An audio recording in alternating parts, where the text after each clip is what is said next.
नमस्कार. मी sports commentator Kunal Date.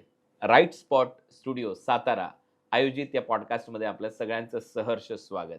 Shri Avinash Kadam मित्र समूहाच्या वतीने SDPL म्हणजेच सातारा डिस्ट्रिक्ट प्रीमियर लीग अर्थातच मंत्री शिवेंद्र सिंह राजे चषकाचं आयोजन 22 तारखेपासून 27 तारखेपर्यंत छत्रपती शाहू क्रीडा संकुल सातारा येथे करण्यात आलेलं आहे. माझ्याबरोबर सागर शेठ मित्र परिवार या टीमचे संघ मालक अनिलजी इथे उपस्थित झालेले आहेत. अनिलजी, एक चांगला संघ तुम्ही बांधलाय आणि ही स्पर्धा खेळत असताना आतापर्यंत तुमच्या टीमचा खूप चांगला प्रवास राहिलाय. काय म्हणाल या स्पर्धेमध्ये सहभागी होत असताना? ही स्पर्धा ज्यांनी यशनी जेव्हा ही केलं ओपन केली, तेव्हा पहिली टीम त्याला मी पहिल्यांदाच सांगितलेलं, की "बाबा माझी टीम घे बाबा." कारण कसं आहे, मी गाव मग आमचे प्लेयर खेळवतो प्रत्येक ठिकाणी अख्ख्या ऑल महाराष्ट्रात मी टीम टाकतो. कुठं पण असू दे तुमची टुर्नामेंट गाव मी कंटिन्यू खेळत जातो. आणि कसं होतंय, की जिल्हा आयकॉन म्हणून अक्षयनी मला हो म्हटलं, की दुसऱ्या दिवशीच मी टीम बुकच करून ठेवली. सागर शेठ यादव मित्र समूह कोडोली हा संघ या स्पर्धेमध्ये खेळतोय. 3 अर्धशतक एकाच प्लेयरने तुमच्या टीममधून मारलेले आहेत, प्रथमेश राठोड. त्याच्याबद्दल काय म्हणाल? वाटतं की फायनलपर्यंत तो असाच खेळेल? त्याचं श्रेय फक्त अक्षय वाटरकरला जाऊ शकतं. कारण तो मला जेव्हा मी टीम बुक केली तेव्हाच सांगितलं की मला की म्हणलं, "अनिल सर आपण प्रथमेश राठोडला खेळवायचं आहे आपल्याला." म्हणलं, तुला जो प्लेयर घ्यायचा आहे तू बिंदास घे. तुझ्या पद्धतीनं सगळं होऊ दे." अनिल माने, आपण एक चांगले क्रिकेटपटू आहात, चांगलं क्रिकेट खेळत आलेला आहात. आता एक संघ मालक म्हणून तुम्ही पुढे येताय. वाटते की सातारा जिल्ह्यामध्ये SDPLच्या माध्यमातून आपल्या शेतकरी कुटुंबातले अनेक खेळाडू या प्रीमियर लीगच्या माध्यमातून वर येत आहेत आणि भविष्यात ते ISPL देखील खेळतील? खेळतील.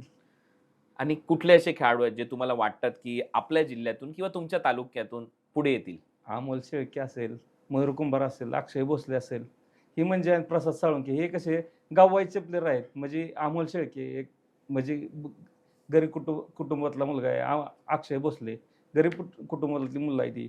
ही खेळू शकतील ISPL 100% खेळू शकतील. जे काही स्वप्न आपण पाहिलेले असतात किंवा ते आपण कधी पूर्ण करू शकलो नाहीत, वाटतंय या स्पर्धेच्या माध्यमातून आपल्या या सगळ्या मुलांची जी नावं तुम्ही घेतली त्यांची स्वप्न तुम्ही अनिल माने पूर्ण कराल. करणार 100%.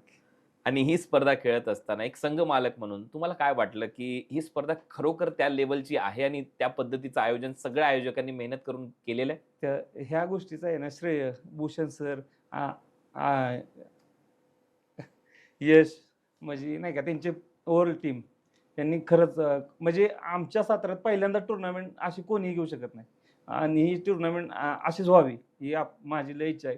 कारण ही टुर्नामेंट घेणं म्हणजे सोपं नाही.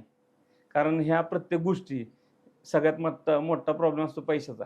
कारण ह्याला अविनाश काका कधीच मागे सरले नाहीत. त्यांनी प्रत्येक म्हणजे कुठलीच गोष्ट अशी ठेवली नाही. तुमचं म्हणण्यापेक्षा जेवण, कारण समजा बाहेरनं प्लेयर आलेत, त्यांना जेवण, प्रत्येक गोष्टी त्यांना फर्स्ट एड किट असू द्या.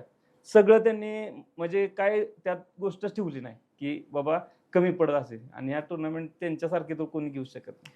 अनिलजी, सागर शेठ यादव हे जे व्यक्तिमत्व आहे यांच्या नावाने तुम्ही संघ मैदानामध्ये उतरवलाय, याच्या मागचं काय कारण? गेले 3 वर्ष मी ह्याच नावाने संघ खेळवतो. तालुका असू द्यात, सातारा तालुका असू द्यात, नाहीतर ग्रामीण आमची कोडोलीची टीम असू द्यात. म्हणजे आमच्या टीमचं नाव धनगरवाडी आहे ॲक्चुअली. आमचं गाव कोडोली. म्हणजे आम्ही शेजारीचे 2 मिनिटाचा पण रस्ता नाहीये.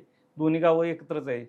माझा जन्म पण कोडोलीत झालाय. पण ह्या सागर शेठ जे आहेत ते माझे खास मित्र आहेत. म्हणजे त्या माणसाचं नाव व्हावं ही माझी पहिल्यापासून इच्छा आहे. आणि तो माणूस कधीच मला कमी करत नाही. म्हणजे पैसा नाही, पण मैत्री माझी त्यांच्याबरोबर एवढी आहे की आम्ही काही पण करू शकतो एकमेकासाठी.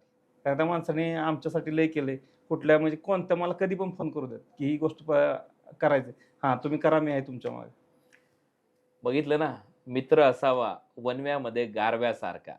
सागर शेठ यादव अगदी तसं व्यक्तिमत्व आहे. अनिल माने यांनी प्रांजळ मत इथे व्यक्त केलेलं आहे. या पॉडकास्टमध्ये अनिल माने, आता दरवर्षी जर ही टुर्नामेंट झाली तर तुमचा संघ माझी नेहमीच खेळेल? माझी पहिल्यांदा टीम असणार आहे. न सांगता त्याला मी मगाशीच बोललो बाहेर, की जर पुढच्या वर्षी असेल म्हणजे काय का असेना फी तुमच्या ह्याची तुम्ही आत्ताच घेऊन ठेवा. बघितलं ना, अनिल माने किती प्रांजळपणे आपलं मत व्यक्त करतात आणि विशेष म्हणजे आपली भाषा, आपला अभिमान. आपल्या भाषेत एकदम स्पष्टपणे सगळ्या गोष्टी त्यांनी या पॉडकास्टच्या माध्यमातून मांडलेल्या आहेत आणि नक्कीच सागर शेठ यादव मित्र समूहाला खूप साऱ्या शुभेच्छा, कारण उद्या या स्पर्धेची फायनल होणार आहे. अनिल मानेजी, आपल्याशी बोलून खूप आनंद झाला. खूप खूप धन्यवाद.